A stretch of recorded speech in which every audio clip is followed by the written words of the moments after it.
and welcome to Sunny with a Chance of Chaos, the podcast that is equal parts optimistic and realistic. Join me as we navigate the ups and downs that everyday life brings. I'm Lindsay, and I'm so glad you're here. So, get a coffee, get comfy, and get ready for a little bit of life's chaos.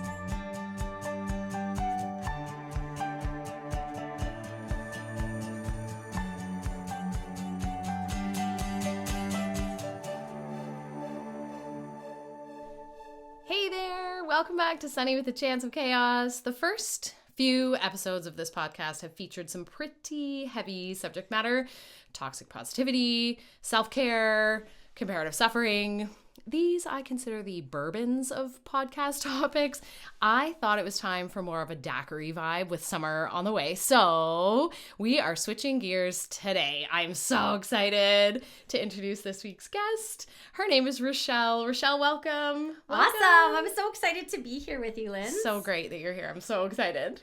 Funny enough, many of my summer memories and summer reads are kind of related to the story of us and how we got to know each other. I love that. You and I met in the summer working in Muskoka. We sure did, yeah. Mm-hmm. And we've remained great friends ever since. So it's super fitting. We're here to share our love of summer reads together. Yeah, absolutely. On the cusp of summer and thinking about our summers up north. This is so great. Obviously, Richelle's a longtime friend. She's also happens to be a fabulous educator. And so is Lindsay. Well, we have that in common too. We sure do. I don't know another person who reads more than she does either. So she is literally the perfect person for this episode. Welcome. I'm so glad you're here. We decided to share our top 10 books with you in this episode. There are never enough extra minutes during the school year to read all that I want to read. We are so lucky to have the jobs that we do and the time off in the summer that we do, and books are one of my happy places. Reading is an activity that I've always loved to do to start off my weekend mornings and just to unwind. So during the year, I tend to read quite a bit, even though the pressures of the job keep me quite busy. But I tend to cycle through reading an easy adult fiction novel and then a professional learning book. And then I always have an audiobook on the go. Smart. Yeah. Yeah, when I'm driving back and forth to work. Love it. Only when I'm in the car alone, though. Not with everybody else. I pepper that with a little splash of teen fiction or young adult novels. And I find that really helps me to stay current with some of the kiddos that I'm working with and what my students like to read. For sure. Connecting with the kids is so important to me. And actually, one of the recent schools that I was working at, I made a brand new connection with a brand new staff member, and it was all based around books. So this particular staff member, we'll call her M, was in the staff room, and she was scrolling through her phone when I approached her and introduced myself. This was the end of August before school started. Okay. And sure enough, she was not texting. She was scrolling through her summer reading list. It was an instant connection. I love this. I love this story so much. This is so great to hear. I could not agree more. I find talking about books as an easy way to make small talk with new people that actually has depth and connection built right in, as opposed to just discussing the Humidex, which is a common topic in Ontario in the summer. I know. I need better subject matter for small talk. I don't know. When I was a kid, I could not get enough of reading or books. I would come home from school and bury myself in anything I could get my hands on until I was called to dinner. I remember curling up with the book Misery and listening to New Kids on the Block at the same time. Oh. Yeah, that happened. Yeah. At bedtime, I would read under my covers until I got caught. I remember every summer we would go away on a road trip as a family. My favorite part was the trip to the library before we left. I would get up to 50 books out to last me the week. Polk Street School, Choose Your Own Adventure, Encyclopedia Brown, Sweet Valley Twins. I love the Sweet Valley Twins. They were my favorite. I know, right? But I was also totally addicted to Babysitter's Club so was I. And Nancy Drew. I think I read literally every Nancy Drew there was or is. Maybe there's new ones. Actually, I just read one at Christmas, funny enough. Stop it, because I was like, I need that. I need that in my life. Such a throwback. Yeah. And I, too, remember long car rides where stacks of comic books and novels would sit between my brother and I and our cousins. My cousins loved comic books. Oh, amazing. It wasn't totally my jam, but there were stacks Yeah. on the way to going to the campground or to their trailer on the weekends. Super fun. Yeah, for sure. And there was a progression So you'd start with Sweet Valley Twins. It was like the gateway. Yes. And then it rolled into Sweet Valley High. Yes. Beverly Cleary. Even though you weren't really allowed to. No, you read totally Sweet weren't Valley allowed High. to. No, Beverly Cleary rolled into Gordon Corman and Goosebumps. Remember Goosebumps? Oh, I love Rolled into Fear Street. Okay, so Goosebumps for me Yeah. felt like the preteen contraband book. Like something about the horror aspect, and it was just a little bit beyond where I was reading at the time. It was the forbidden and it was fruit. Yes, it was the forbidden fruit of 10-year-oldness. Yeah, totally. Yeah.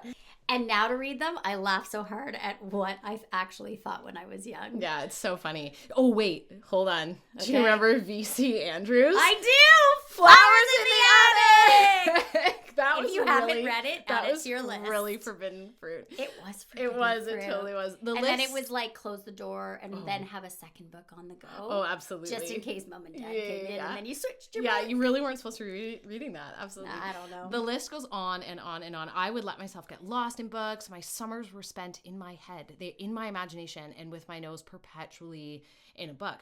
I appreciate reading now as much as I did back then. I probably don't read 50 books a summer like I used to. That's fair. Right? That's fair. Yeah, kids and all the other things. Life. But still, like you, I usually have 2 or 3 on the go at one time. Right now, I'm reading Intuition by Maya Magic, Milk and Honey by Ruby Love Kaur, that book. right? And Hello Beautiful by Anne, how do you say it? Napolitano, I believe. you. Yeah. Yeah. Mhm. I loved Hello Beautiful. And actually, that was a book I gifted to a whole bunch of people, Oh, family come on. members this past Christmas holiday. Yeah. Loved it. It's very nice so far. I haven't finished it yet. So I love how our reading kind of revolves around summer and those core memories of summer for us.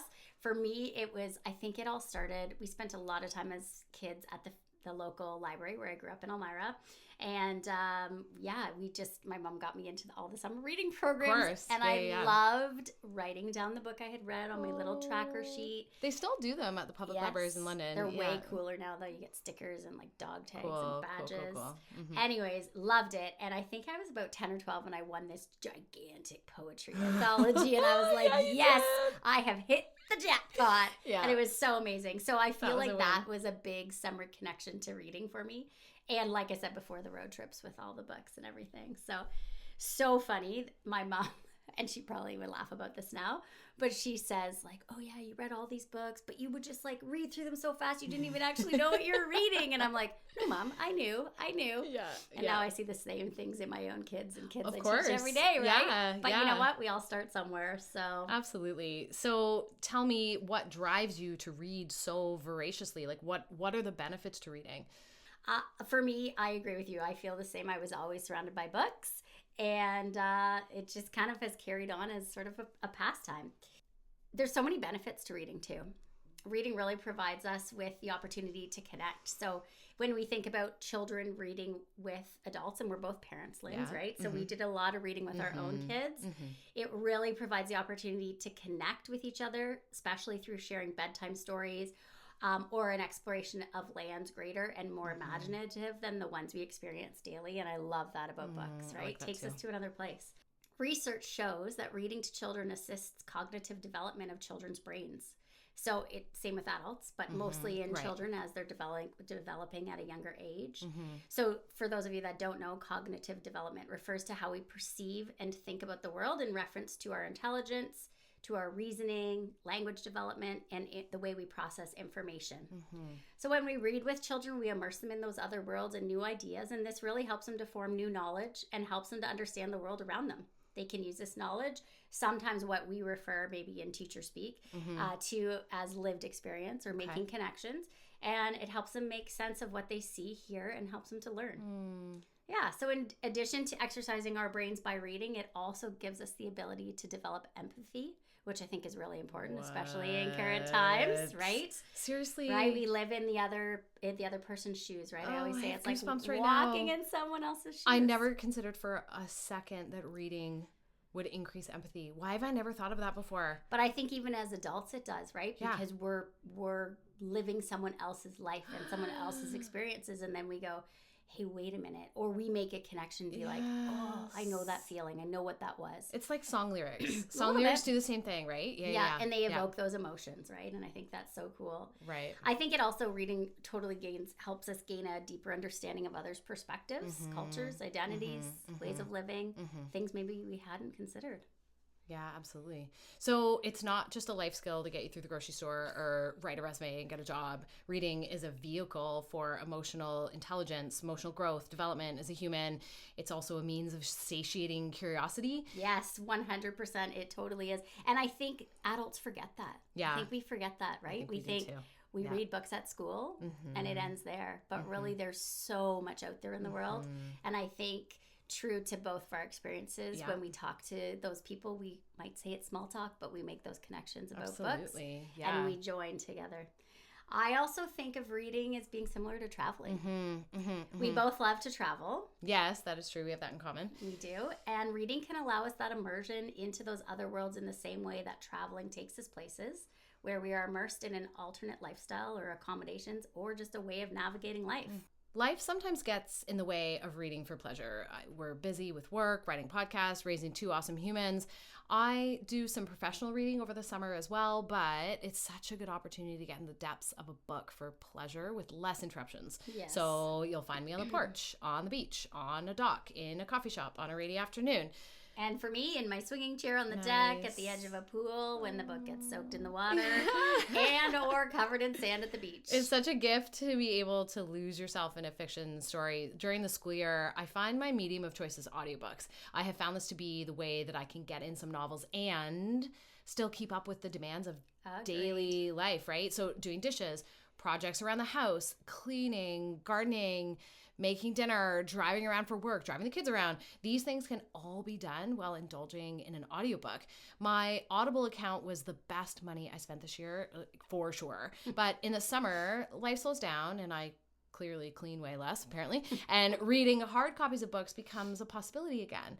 Now, I have actually had conversation recently, like as recent as like last week or the week before, had a conversation with someone who said that audiobooks are like cheating. It's not actually reading if you aren't decoding the words in print. Do you agree with this? I know you're an audiobook lover. I have heard that too. That's I crazy. love audiobooks. Okay. I have heard that too. And I have had people say, how do you read so many books in a year? Yeah, me too. Yeah. And I'm like, let me share my little secret. My little secret. Anyways, audiobooks are not cheating at all to me. Cool. Okay. I still think you get the same story. There's the odd time I get distracted a little easier than when I'm holding a book in my hand. But like I mentioned a bit earlier, I always have an audiobook on the go. I listen while I'm driving, making dinner, as long as my family isn't around, when I'm out walking, and always when I'm folding laundry. Yes, me too. Always when I'm folding laundry. It makes it go way faster. So much more enjoyable. Those mundane jobs I have to get done, right? Absolutely. A little more fun with an audiobook. Absolutely. So for those of you who haven't tried out audiobooks, we should point out that they are available through many platforms. Yeah, absolutely. So I'm a big fan of free. I love getting things for free. Audible is not cheap. There's a ton of options on there, but it is not a cheap membership. So there are some great free options for sure. So I always, when I started audiobooks, I was using Overdrive through the public library, and now I use the Libby app because it's no more. And basically, as long as you have a library card, you can borrow any audiobook that they have in their collection. And it tracks what you're reading and whatnot. And you actually can connect to other libraries in different cities. Oh, I didn't know that. So you don't just have access in the city you live in. You can connect otherwise. Okay, that's cool. So often if I'm searching for a book, I'll go there and I'll look at Toronto University of Toronto Library, Hamilton Public, right? Okay. And super cool, about 3 weeks ago, I just learned that Spotify premium account, has a great selection of audiobooks. Okay, I was yesterday years old when I found this out. Yeah. Someone at work told me. Isn't that amazing? Yeah. And so I toggle between my music and my audiobook. I love it. And technically in my mind it's free because I was already paying for the music. Well, you're already paying the membership. Yeah. What about Prime? Have you ever looked up for audiobooks on Prime? Yes. So I have. Outside of Audible? I have. Okay. Only when I find that's good when I can't, I'm looking for a professional text that I can't find in print. Okay, good to know. Yeah, or I don't want to buy a massive texty kind of book. So yeah, it's really awesome to find books in a variety of different ways, especially when they're free. It doesn't have to cost a ton, right? I know. This is so great. You know what? One other thing that we didn't mention. Yeah. I like paper. Yeah. So many people years ago when the Kindle and the Kobo Reader came out, Not a they fan. went. They Yeah. went. And I was like, yes, this is so amazing. So tiny for traveling. I'm going to get this. I actually got one as a gift and was like, I can't do this. Yeah, yeah. Now, my mom swears by hers. Yeah, many She do. has hundreds of books loaded on that thing. She Yes. has read... I mean, she goes on these crazy long trips, Yes. her and my dad, and she'll take 6-8 books with her on one tiny device. So it has Which its is amazing. place in the world. Yeah. It's not my favorite I medium love- to read on. And this is contrary to the audiobook conversation, Yeah. but I love Yeah, turning totally, the pages. totally. And I love the smell of Okay, me books. too. My favorite smell in the This whole is entire getting world. real geeky, but I love it. No, my favorite smell in the whole world is a used bookstore. Yes. It's my favorite smell. Yes. It's so weird. That could be a whole other episode. It's Used just bookstores. so weird. I love this. I love it. Oh, goodness. Can you tell we love to read?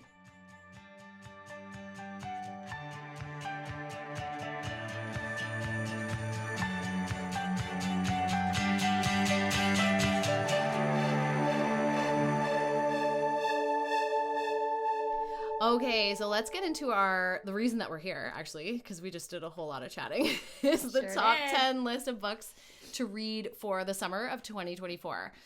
Okay, number 1, The Measure by Nikki Ehrlich. This little dystopian treasure shook me to the core. What if one day you woke up to find on your front step a box containing a string with the exact measure of how much longer you have to live? What would you do? The story unfolds as short stringers and long stringers, quote unquote, try to coexist in a world that is rattled by a phenomenon that they cannot explain. Now, believe it or not, if you haven't read this one, right? I have not. If you believe it or not, when you read this, it was written pre-pandemic, but it is so eerily close in its political themes, it will like blow you away. Yeah.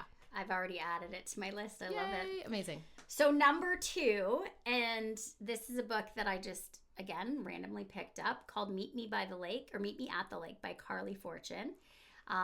Super summer read. So meet Fern and Will, the 2 main characters.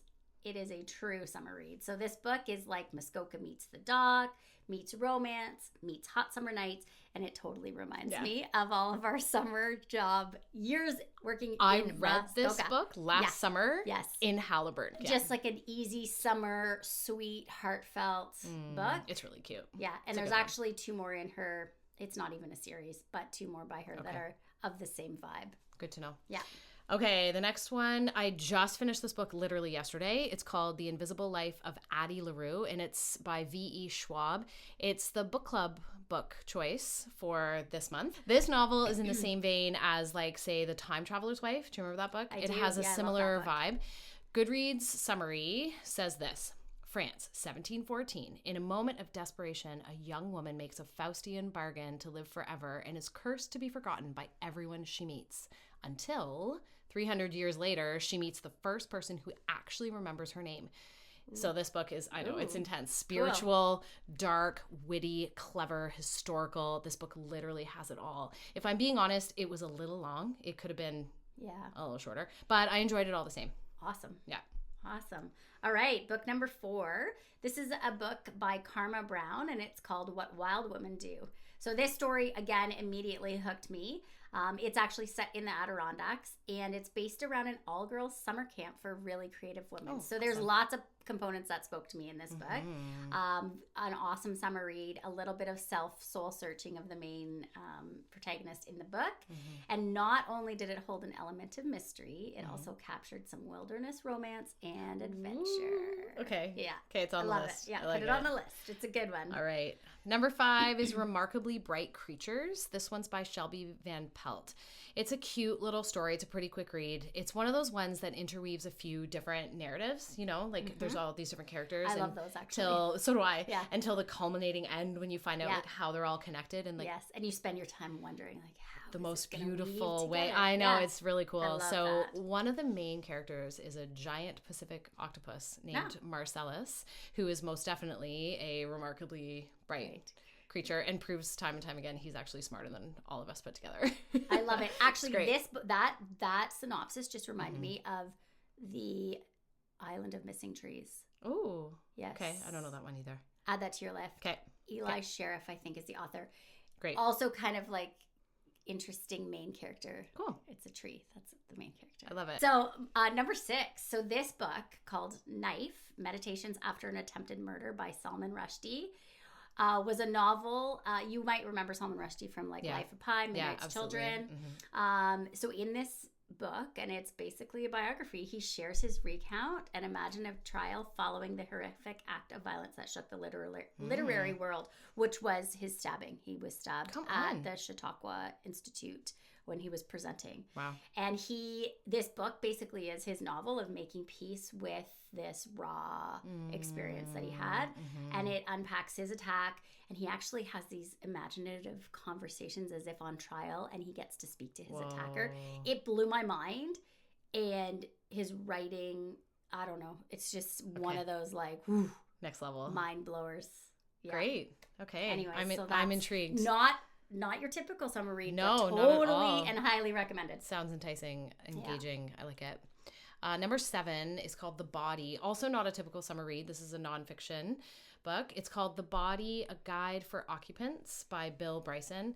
It's a nonfiction guide to the human body. It was put together by the renowned travel writer Bill Bryson. His dry wit and tone will have you like literally laughing out loud while you shake your head and marvel at the wonders of the human body and all its many functions and secrets. I learned more, I'm not kidding, in 2 chapters of this book than I did in a full semester of grade 11 biology. I'm not kidding. Wow. I could not stop. I would go up to random people and be like, did you know that the red blood cells, like I couldn't get enough. I made the kids listen to a couple, because it was audiobook, of course. Yes. I made the kids listen to a couple chapters with me, and they were like, whoa, diseases. And like, yeah, it was cool. Really interesting. Maybe it's the new Cole's Notes version of grade 11 bio. Yeah, maybe.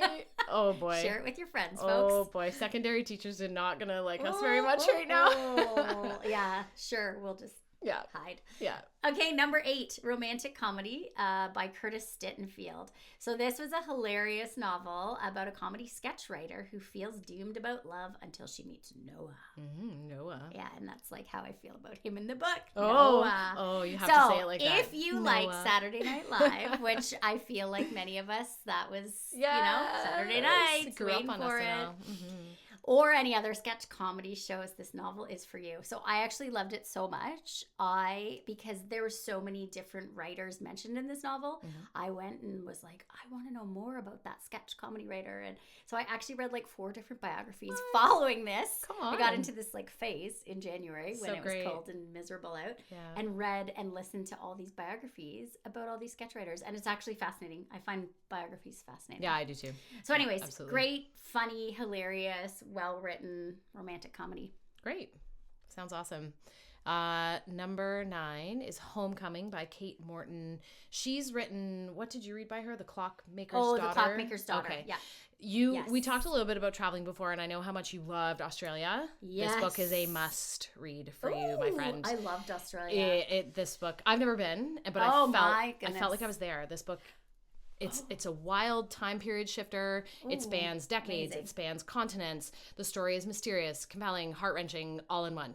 The prose is beautiful. It's just flowery enough. Like Kate Morton creates these images of this hot Australian summer that just makes you sweat just like reading about it. I want to get it right now. So good. It centers around this modern day woman named Jess. She's a journalist who begins to ask some deeper questions about her family's history. It gets real juicy. It's a historical whodunit. Oh. Yeah. Also love a good mystery. There's also romance, and it's so great. It will keep you engaged until the final reveal. Awesome. I changed my hypothesis about the ending probably 10 times before I got to the end. Ooh. It's really, really it's twisty turny. I like a book that keeps you on your toes. Oh, right? absolutely, that keeps you thinking as absolutely you go. It did. Yeah. Right, so that brings us to number 10. This last book we have on the list, which feels like too little amount of books. I know, we could do 14 of these episodes. We could. So this is a book that was recommended to me a couple years ago, and it's called The Boat People. The author's name is Sharon Bala. And this is kind of different than the other vibes that I've shared on this so far, but it's a story about a young father named Mahindan, and 500 fellow refugees from Sri Lanka's bloody civil war reaching Vancouver shores.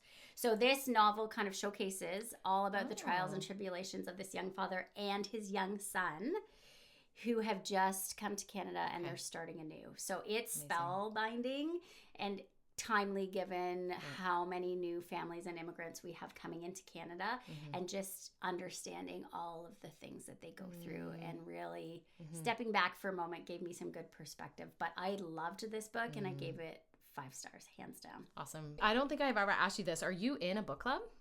No, I am not in a book club. How are you not in a book club? I know. I have been asked a few times, but I just feel like it's always been, I can't make that regular commitment. Okay, fair. I love reading, and I would totally love to be a part of a book club. But I am on Goodreads, and I love using Goodreads, like the app on my phone, to track the books I'm reading. And I don't love rereading books. Some people love rewatching movies and rereading books. That's not for me. It's I not like for me either. Like finding those classic ones that I love and holding on to those books and then passing them along to good friends, right?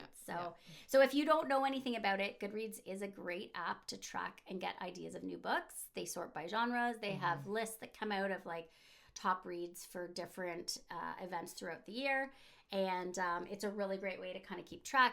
And I always do the reading challenge, so that's motivating too. Oh, that's cool. It's like, oh my gosh, it's the grown-up version of your the summer reading program. Only it goes all year. Oh, I love it. And there's no prizes, which is totally fine. Oh, there's it's no just, prizes. It's just the pride of finishing the challenge, right? I love it. So are you in a book club? Yeah. You must be in a book club. I've been in a book club for 15 wowzers. years. That's amazing. It's Same people? It's so crazy. Same people. We've had a couple people sort of like come and go, but the core 4 people who started it, I joined in like in the second wave. Okay. The core 4 people who started it are still in it. That's and amazing. Me. So yeah, there's 5 of us in total. We've had a few periods of time where there was a lull in the pace of reading books and getting together to talk about them, but we're still together and there's still great conversation and friendship after all these years. The format we use for our book club is that we meet every 6 weeks or so, and the person whose turn it is to host chooses the book, right? It's pretty standard stuff. But also the person who hosts has to provide food that is related somehow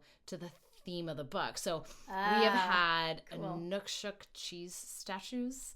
We've had a sheet cake iced and decorated to look like a hockey rink when we read Beartown. Oh, I love Beartown. That's number like 11.5. Yeah, it totally is. I love that book. We had a full English roast dinner. Oh, for all creatures great and small. Okay. Yeah. Because it took place in like Yorkshire or whatever. Yes.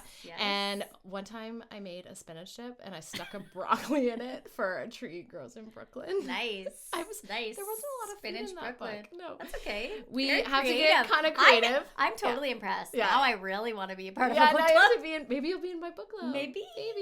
I'll be like wave 5. Yeah, the 5th wave. Yeah. I love it. Outside of sharing our love of reading with these amazing book club members, we have been through like over the years, obviously births and deaths and divorces and separations, and there's even an upcoming wedding this summer. I know, it's a really beautiful thing to be part of. I'm very fortunate. Very cool. That sounds so amazing. Well, if anybody wants to start a book club and wants me to join, or I can start a book club and you can join me.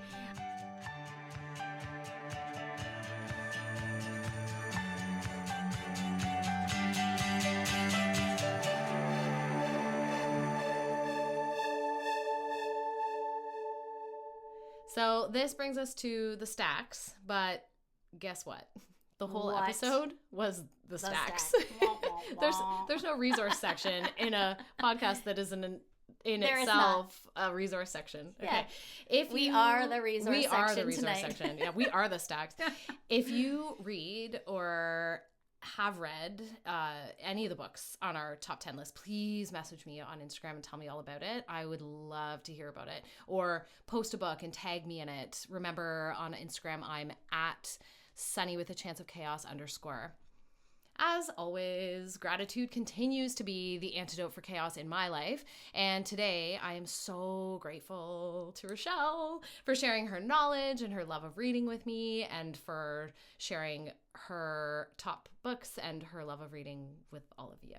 And likewise, I am so grateful to be on this podcast, that you even asked me. Yes, I feel really honored of course, to chat books with one of my favorite people. Love it. And I'm really proud of you and excited to be part of this new adventure. It's so much fun. It suits you so well. It's just even more fun like doing it with someone else.